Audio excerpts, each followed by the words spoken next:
प्रिय विद्यार्थियों, मैं नरेंद्र सिंह नेकेला, सह आचार्य कृषि प्रसार शिक्षा, राजकीय महाविद्यालय चुमनपुरा।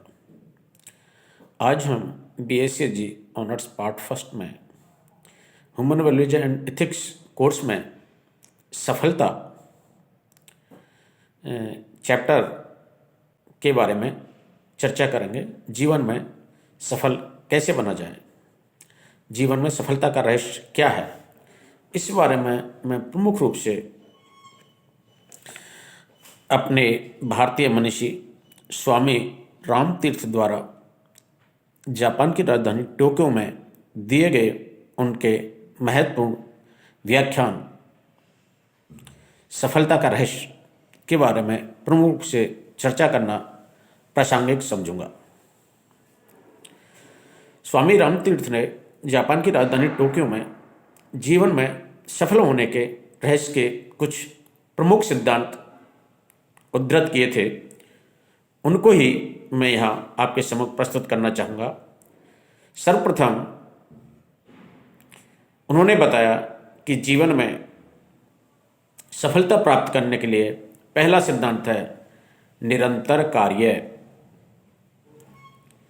हम यदि प्रकृति को देखें तो कल निदाद से बहने वाली निर्जर और एक स्थान में बंद रहने वाले तालाब रोज अपनी मूक किंतु असंदिग्ध भाषा में हमें निरंतर एक ही उपदेश दिया करते हैं, निरंतर काम करो, अहर्निश काम करो।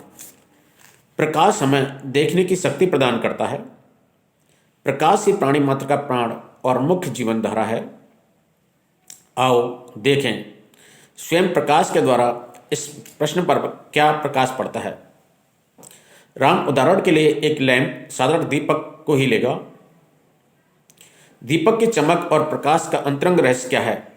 यह कभी अपने तेल और बत्ती का बचाव नहीं करता। तेल और बत्ती अथवा उसके क्षुद्र आत्मा निरंतर जलती रहती है, तभी उसका प्राकृतिक परिणाम होता है प्रकाश और ताप।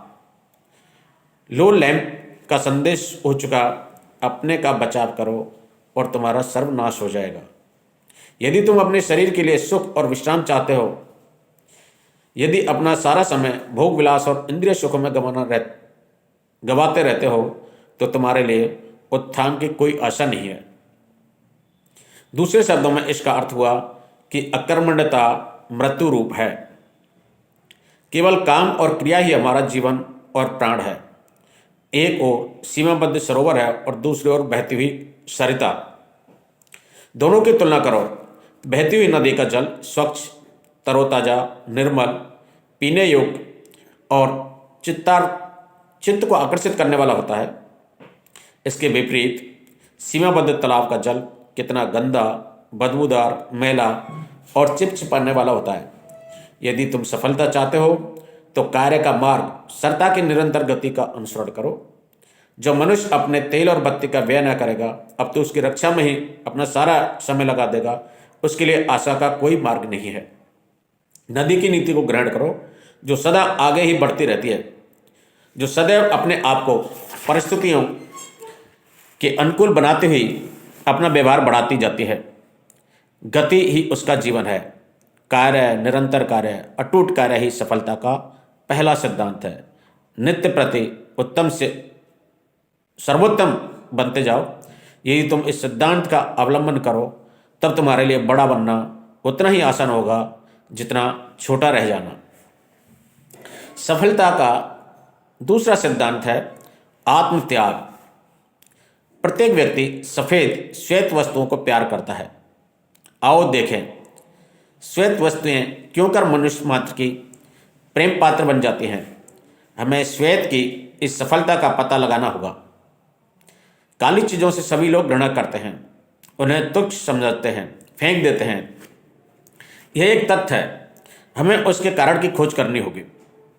प्रकृति विज्ञान हमें रंगों के प्रदर्शन का रहस्य बतलाता है।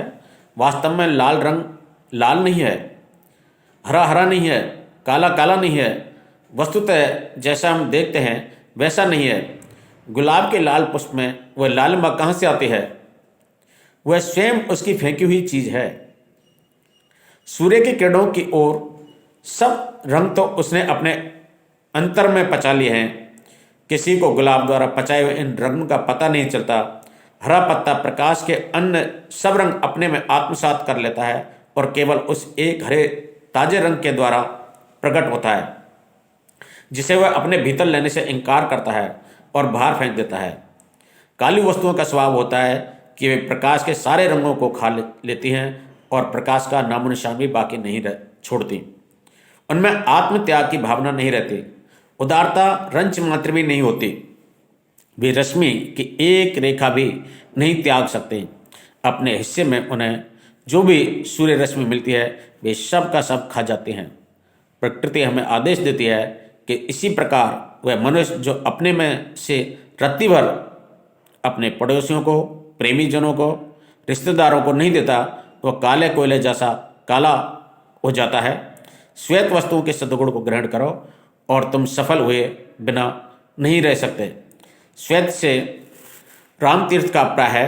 यूरोप के निवासी श्वेतांग, नहीं केवल श्वेतांग, यूरोपियन ही नहीं, स्वच्छ दर्पण, स्वच्छ मोती, सफ़ेद फाका, स्वच्छ संक्षेप में पवित्रता और सच्चाई सूचक सभी सुंदर चिन्ह इस विषय में तुम्हारा पथ प्रदर्शक बन सकते हैं। उनका मार्ग ग्रहण करो और असंदिग्ध रूप में आत्मत्याग की भावना सीख लो। जो कुछ दूसरों से लिया हो उसे दूसरों को ही दे डालो। स्वार्थ में संचय के पथ से हट जाओ और अपना आप स्वच्छ बन जाओगे। बीज यदि चाहता है कि एक सुंदर कलका के रूप में खिले तो पहले उसे अपने आप को खाद में गला देना होगा। पूर्ण आत्म बलिदान अंत में फल लाता है, उसका फल लाना अनिवार्य है।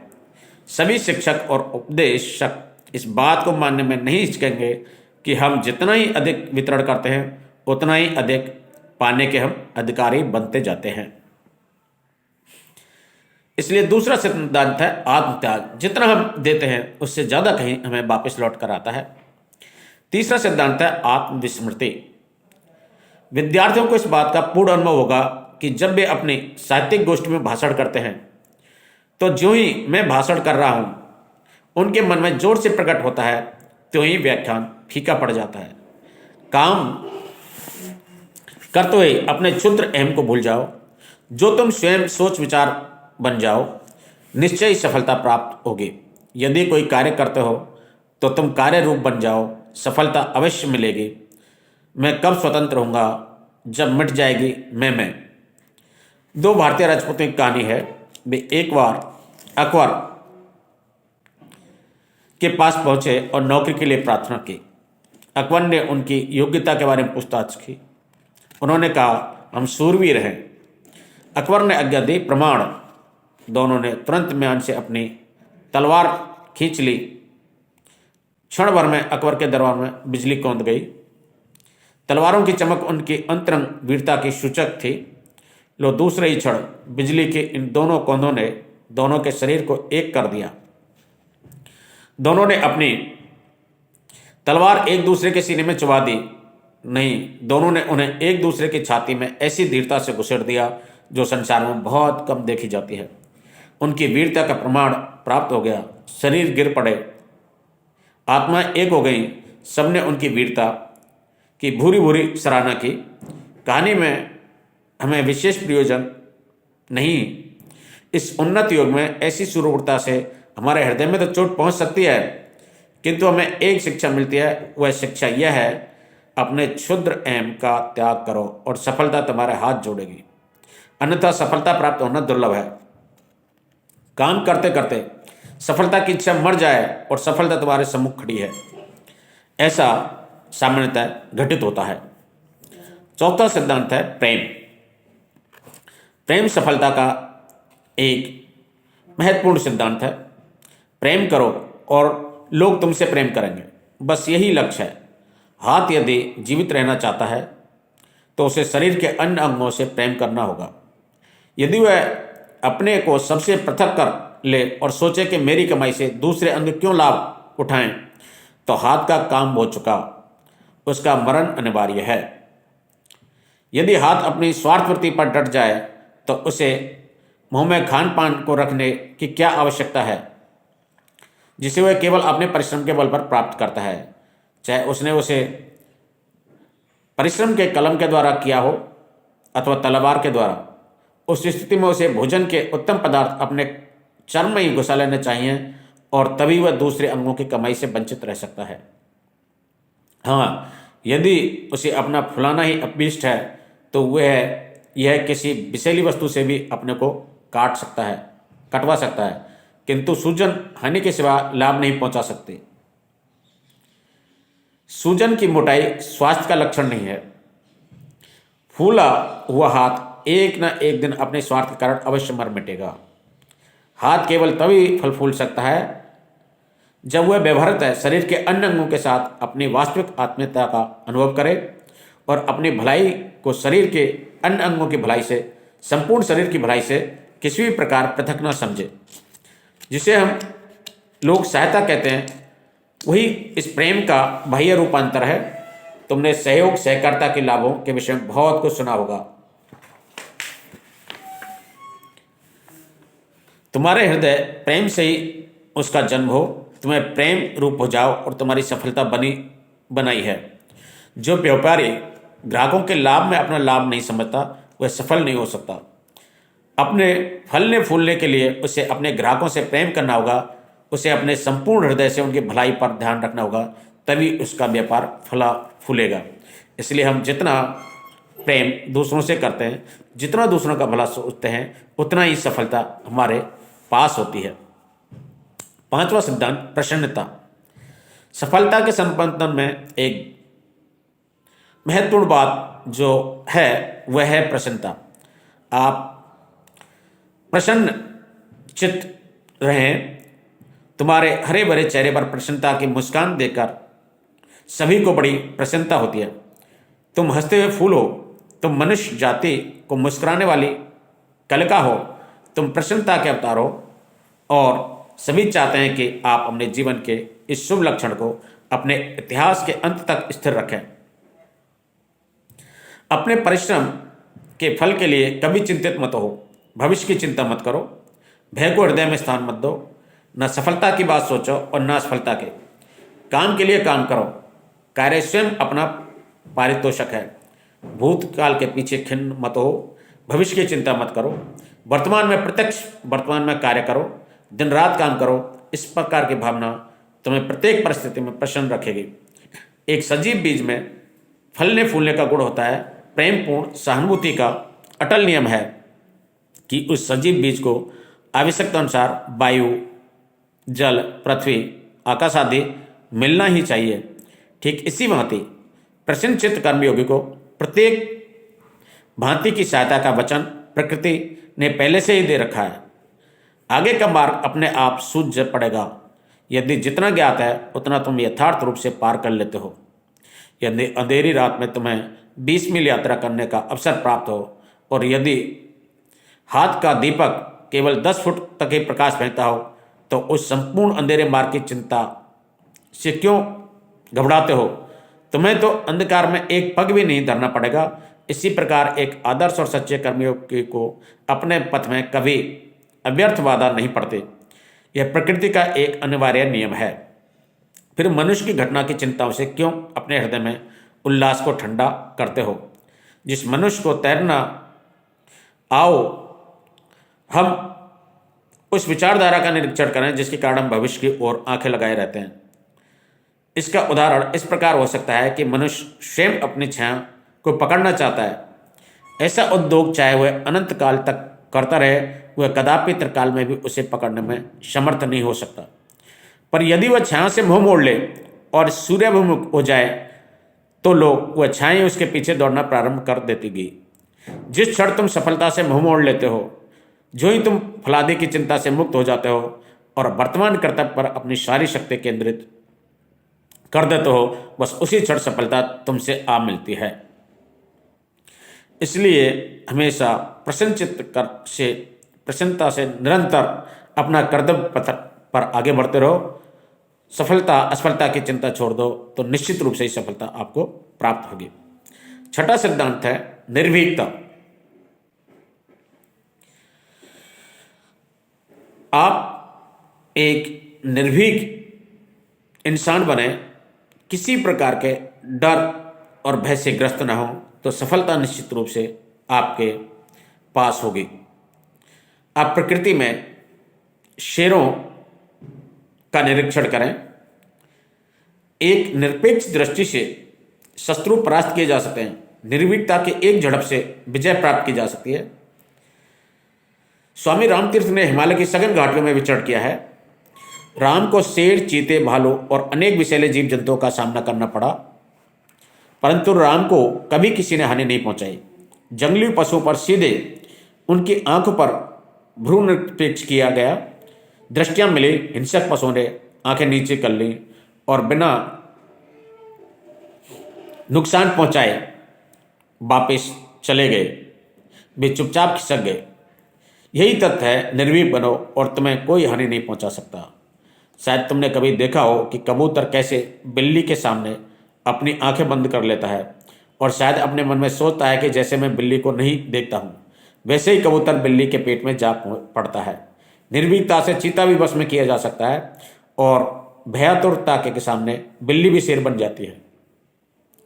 तुमने यह भी देखा होगा कि कांपते हुए हाथ से कोई द्रव्य पदार्थ एक बर्तन से दूसरे बर्तन में सफलतापूर्वक नहीं उड़ेला जा सकता, किंतु कितनी आसानी से एक सुदृढ़ और निर्भीक हाथ बिना एक बूंद गिराए उस बहुमूल्य द्रव्य का आदान प्रदान कर लेता है।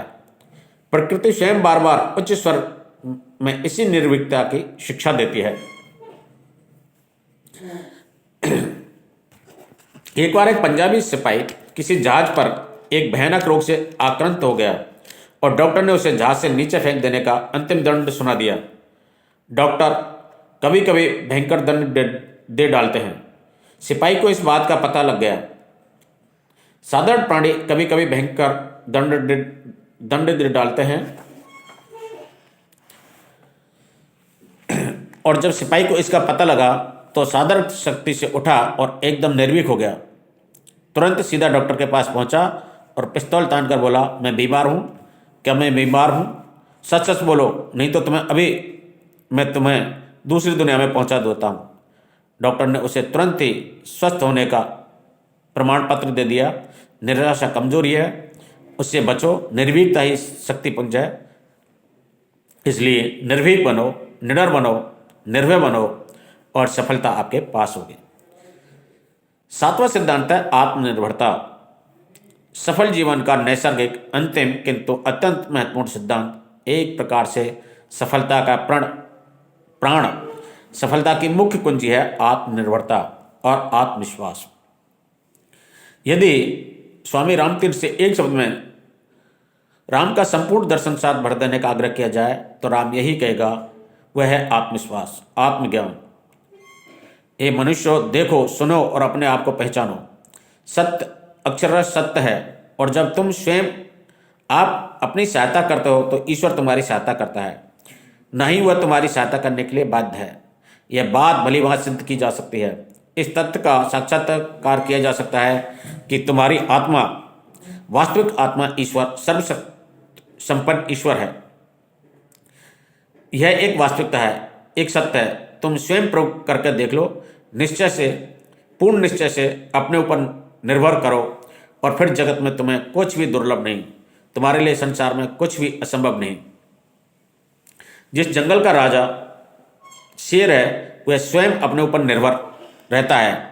उसमें सांस है, शक्ति है, कोई बाधा उसका मार्ग नहीं रोक सकती। क्यों? क्योंकि उसे अपने में पूर्ण विश्वास है। और हाथियों को देखो, जिन्हें विशाल काय होने के कारण पहली दृष्टि में यूनानियों ने चलते फिरते पर्वत की संज्ञा दी थी। वे सदा अपने शस्त्रों से संक्षिप्त रहते हैं। वे सर्वदा झुंडों में रहते हैं और सोते समय अपने चारों ओर पहरेदार नियुक्त कर लेते हैं। एक भी उनमें अपने ऊपर नहीं निर्भर रहता और न ही अपनी विशाल शक्ति का अनुभव करता है। वे अपने को शक्तिहीन मानते हैं और एक ही सिंह के समक्ष झुंड का झुंड भाग खड़ा होता है, जबकि एक हाथी एक ही चलता फिरता पहाड़ 20 शेरों को अपने पैरों से रौंदकर मिट्टी में मिला सकता है। यह एक बड़ी शिक्षाप्रद कहानी है कि जो भी व्यक्ति जीवन में सफल हुए वो सब वही सफल हुए जिन्हें अपने ऊपर विश्वास था। आपको अपने ऊपर विश्वास होगा तो दूसरे भी आपका विश्वास करेंगे और ईश्वर भी आपकी सहायता करेगा। इसलिए हमेशा अपने ऊपर विश्वास करो, ईश्वर पर विश्वास करो, अपने कार्य पर विश्वास करो, तो सफलता निश्चित रूप से आपके पास होगी, आप सफलता के नज़दीक होंगे। तो स्वामी राम तीर्थ द्वारा जापान की राजधानी टोक्यो में दिया गया सफलता के रहस्य से कुछ प्रमुख सिद्धांत मैंने आपके सम्मुख रखे। मुझे विश्वास है कि इन सिद्धांतों में से आप कुछ का अनुसरण करके जीवन में निश्चित रूप से सफल होंगे। ऐसी मेरी शुभकामनाएं। Thank you very much.